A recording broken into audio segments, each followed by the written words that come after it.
Bom dia, meu povo. Bom dia, pessoal do terceiro ano A, terceiro ano B, terceiro ano C e D. Nós vamos de língua portuguesa novamente. Hoje vamos mais um pouquinho estudar mais um pouquinho sobre análise linguística, né, exclusivamente a intertextualidade e as formas de se construir a intertextualidade, né? Nós temos aqui o conceito do que é intertextualidade. Intertextualidade são relações menos ou mais explícitas entre um texto e outros textos, né, produzidos anteriormente a ele. Então você tem aí o William Roberto Cereja, que é um escritor de material didático no Brasil e que é um pesquisador, um estudioso na parte de língua portuguesa. Temos também aí Daniela Diana, que colocou lá na internet esse conceito, né? A intertextualidade é um recurso realizado entre textos, né? Ou seja, é a influência e relação que um texto estabelece sobre o outro. Assim determina o fenômeno relacionado ao processo de produção de textos que faz referência explícita ou implícita aos elementos existentes em outro texto, seja a nível de conteúdo, forma ou de ambos, né? Forma e conteúdo, né? Certo?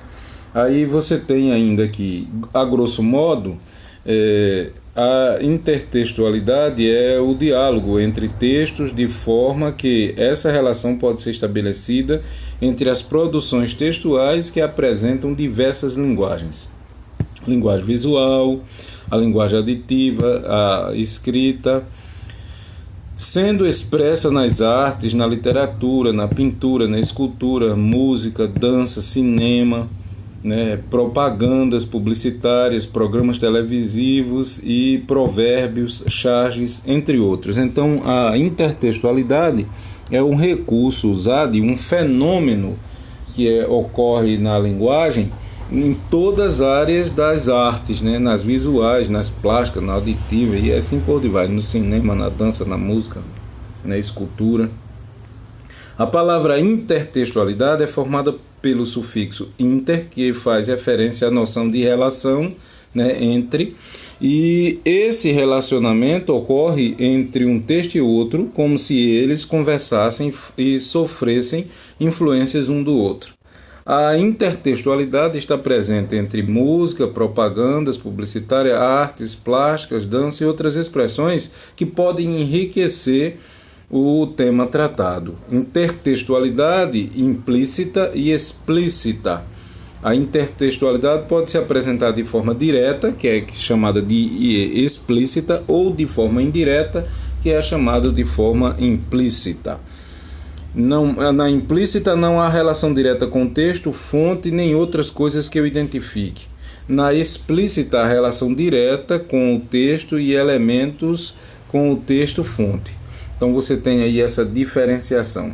Tipos de intertextualidade. Aí nós temos aqui uma chavezinha, uma tirinha, Maurício de Souza. Minha terra tem Corinthians, onde canta o sabiá. Minha terra tem Palmeiras. E aí o Bidu diz: cada um tem o time que quiser. Cada um tem o time que quiser. Então é uma brincadeira com a questão do poema lá do Castro Alves e a questão de torcer pelos times, né? Ele diz: na minha terra tem Corinthians. E o outro diz: não é assim, na minha terra tem Palmeiras. Ele diz: cada um tem o time que quiser. Então você tem aí uma intertextualidade puxando um texto muito conhecido da nossa cultura literária, que é o poema, né? E Canção do Exílio. E aqui a questão do time de futebol, torcer pelo time, né? Então há muitas maneiras de se realizar a intertextualidade, sendo que os tipos de intertextualidade mais comuns são a paródia, né, que é a perversão no bom sentido, certo? Perversão no bom sentido do texto anterior, que parece geralmente em forma de crítica irônica, de caráter humorístico. Vem do grego, né? Parodê, né? Que é a palavra paródia e é formada por termos para, que é semelhante, e odes, que é o canto, ou seja, um canto, uma poesia semelhante a outra. Estes recursos, esse recurso é muito utilizado pelos programas humorísticos, e aí você tem realmente nos programas humorísticos paródias de músicas, né, para satirizar, né, certos fatos, certos acontecimentos políticos e tudo mais. Né, o texto original é Minha Terra Tem Palmeiras, onde canta o sabiá, as aves que aqui gorjeiam, não gorjeiam como lá, que é de Gonçalves Dias, Canção do Exílio. E você tem agora uma paródia que foi feita por Oswald de Andrade, que é o grande nome da primeira fase da literatura modernista. Minha Terra Tem Palmeiras, onde gorjeia o mar. Os passarinhos daqui não cantam como os de lá, né? Canto de regresso à pátria, que é uma paródia feita por Oswald de Andrade do texto muito conhecido de Gonçalves Dias, Canção do Exílio. Aqui, paráfrase. A paráfrase é recriação de um texto já existente, mantendo a mesma ideia contida no texto original. Entretanto, com a utilização de outras palavras, o vocábulo paráfrase vem do grego, né? Paráfrases, que significa a repetição de uma sentença. A paráfrase é a repetição de uma sentença. Na paráfrase você não precisa repetir literalmente a citação. Então, a parafrasear um texto é você dizer a verdade central daquele texto com as suas palavras, né? Pegar a essência do texto e transmitir com a sua palavra. No original, o texto: Minha terra tem palmeiras, onde canta o sabiá. As aves que aqui gorjeiam, não gorjeiam como lá. Na paráfrase criada por Carlos Drummond de Andrade, que é o nome já da segunda fase modernista, né, o grande Drummond, né, meus olhos brasileiros se fecharam saudosos, minha boca procura a canção do exílio. Como era mesmo a canção do exílio? Eu tão esquecido da minha terra. Ai, terra que tem palmeiras, onde canta o sabiá. Então você tem aí uma paráfrase, né, de Carlos Drummond de Andrade com o texto Canção do Exílio, de Gonçalves Dias. A outra forma de se construir a intertextualidade é a epígrafe. Recurso bastante utilizado em obras, textos científicos, desde artigos, resenhas, monografias, uma vez que consiste no acréscimo de uma frase ou parágrafo que tenha alguma relação com o que está sendo discutido no texto. Do grego, vem do termo grego epígrafe, e é formado pelo vocábulo epi, que é posição superior, e grafê, que é escrita. Como exemplo, podemos citar um artigo sobre patrimônio cultural e a epígrafe do filósofo Aristóteles, né? A cultura é o melhor conforto para a velhice. Então você tem aí quase como um título, a epígrafe tem isso, é quase como um título, certo? E você atribui esse título, essa expressão quase como um título dentro do texto que você está produzindo, fazendo ligação entre o que você está produzindo agora, o texto, com um outro texto muito conhecido de um autor conhecido que publicou vários trabalhos. Então você tem aí, é um recurso bastante utilizado em obras, textos científicos, né? Artigos, resenhas, monografias, é o epígrafe. Aí tem outra forma de você também usar a intertextualidade, você praticar a intertextualidade, é através da citação.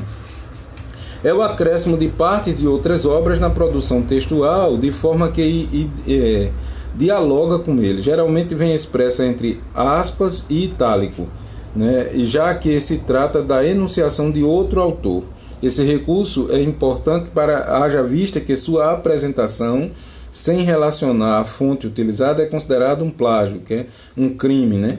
Então, o termo citação, citare, significa convocar, chamar para o meu texto aquela verdade produzida num texto de outro autor. E aí você tem uma citação direta aqui, né? Uma citação literal, né? Ser ou não ser, eis a questão. Shakespeare, 1599, ato 3, cena 1.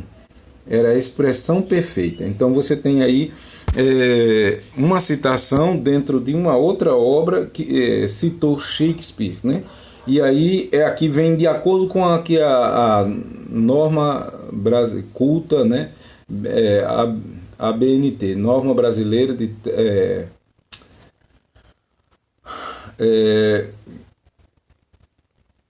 a Associação Brasileira de Normas Técnicas, né, que para você produzir um documento científico, você tem que usar essas normas, ABNT, certo? Associação Brasileira de Normas Técnicas, né? ABNT, de Normas Técnicas. Então, você tem aí essa citação. Aqui, a alusão, né? A alusão é outra forma de você produzir a intertextualidade. Faz referência aos elementos presentes de outros textos. Aí, do latim, o vocábulo alusão, alludere, né? E é formado por dois textos. É o ad, que é para a, e ludere, que é brincar, vem de ludicidade. Alusão é você fazer uma citação, uma alusão, brincar com dois textos, né? Na hora de produzir o seu, você pega o outro. Lembra daquela aula de redação que eu falei, uma alusão histórica, uma alusão filosófica, uma alusão, né, de um fato real. Então é você pegar uma citação de um livro de literatura, é você pegar uma citação de um livro de mitologia, é você pegar um fato muito conhecido nacionalmente para você citar dentro do texto. Então você tem aí alusão. A alusão é isso. Tá certo? É uma outra forma de você fazer a intertextualidade. A bricolagem, né, criação de um texto a partir de elementos retirados de outro texto. A bricolagem, geralmente ela vem muito dentro de textos imagéticos, né, texto com as imagens, tá bom? E a bricolagem, ela é um termo que vem lá do francês, se não me falha a memória, e é como se fosse faça por você mesmo, faça você mesmo, que é uma expressão que dá a ideia de serviço manual que você não chama ninguém para fazer porque você já aprendeu a fazer. Por exemplo, consertar uma torneira, né, pintar uma parede. Então a bricolagem tem muito do radical dela, vem disso aí, lá do francês. Mas é a criação de um texto a partir de elementos retirados de outro texto. A imagem tem texto, né? A imagem é um texto visual. Então você tem aí o cara vestido de Chaplin no comercial do Bombril, o cara vestido de Chaplin no comercial do Bombril, né? Que você tem aí, pegou uma figura e trouxe para dentro do texto de uma propaganda, uma figura muito conhecida que é o Chaplin, né? E trouxe para dentro do texto muito conhecido, né? De uma marca muito conhecida. Você tem aí um exemplo de bricolagem. Também o sample, né? É uma expressão em inglês, sample, e o sample aparece muito em música, desde a letra quanto aparece também na melodia da música ou na questão rítmica da música. Pega o ritmo da outra, canta uma música que geralmente não é naquele ritmo, né, que a origem dela é uma música que não é naquele ritmo, e transforma ela em um ritmo, coloca ela num ritmo diferente. A music dance, por exemplo, é uma forma de sample, né? A música eletrônica brinca muito com o sample. E também a melodia também, né? Você tem muitas músicas no mundo que se apodera de pequenos trechos da melodia de outra música para formar uma música nova. Então o sample vem aí, textos utilizados com base para outras produções. Aí você tem como exemplo de sample, que é daí na música popular brasileira. Depois de 1970 começa a criar música com trechos ou base de outra música, é o sample, né?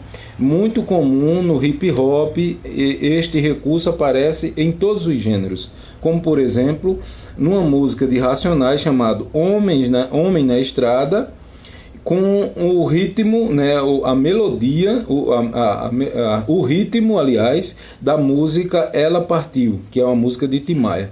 Então, você ouça Racionais, Homem na Estrada, e Ela Partiu, que o ritmo é o mesmo. A letra é completamente diferente, mas o ritmo é o mesmo aí. Então, é uma forma de sample.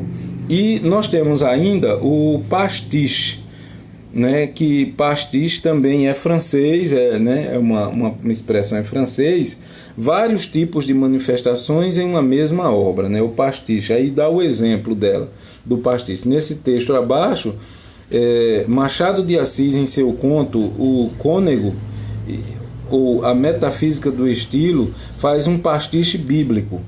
O que é o pastiche? Ele diz, vem do Líbano, esposa minha, vem do Líbano, vem as mandrágoras, deram seu cheiro, temos as nossas portas todas a castas de pombo. Eu vos conjuro, filhas de Jerusalém, que se encontrardes com meu amado, lhe façais saber que estou enferma de amor.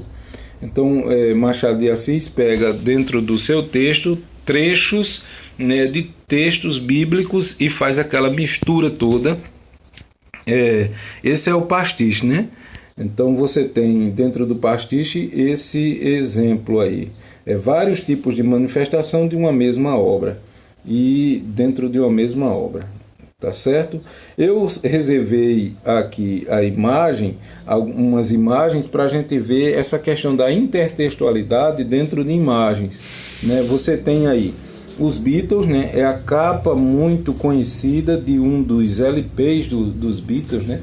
De uma das obras, dos trabalhos dos Beatles, eles cruzando aí essa faixa de pedestre, né? Assim, com essas roupas características da época, né? Porque aqui essa imagem, acredito que deva ter já coisa de 40 anos ou mais, né? Coisa de 40 anos ou mais. Então você tem aí roupas características da época, os três de sapato, eu acho que é o Ringo Starr, que está de pés descalços aí, né? Então você tem o John Lennon à frente, todo de branco, e aí você tem aí os Beatles. E agora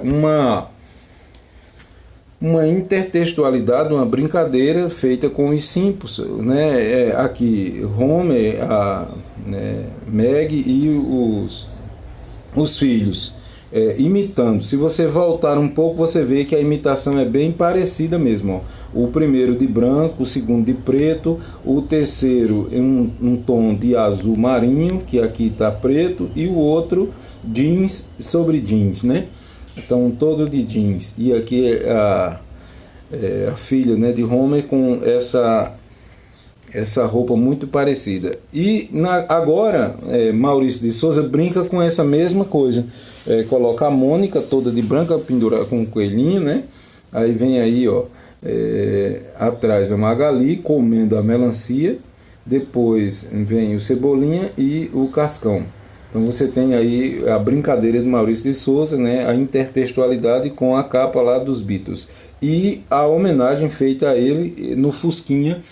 O Maurício de Souza é ali a imagem dele no Fusquinha, né? É um cartoon e ele está lá no Fusquinha olhando, observando a sua criação, né? Que é o criador das personagens da Turma da Mônica, certo? Tem outra imagem que eu escolhi, que é muito conhecida, e na internet está cheio de brincadeiras com essa coisa da intertextualidade de imagens. E aí nós temos o quadro famoso, Leonardo da Vinci, a Mona Lisa, e depois o cara do Bombril lá vestido de Mona Lisa, fazendo essa coisa, anunciando na época que surgiu o Comfort, né, que é aquele produto que coloca nas roupas para dar aquele cheirinho, né, que odoriza as roupas, né? Odoriza as roupas, certo? O amaciante de roupa que é também odorizante. Aqui você tem essa coisa das imagens que faz esse diálogo, essa conversa na intertextualidade, tá certo? Eu espero ter contribuído com o conhecimento de vocês Qualquer dúvida é só entrar em contato, né? Entrar em contato comigo. Espero ter contribuído com o aprendizado de vocês. Um abraço a todos, né? Um forte abraço. Deus abençoe a todos. Tenham um bom dia.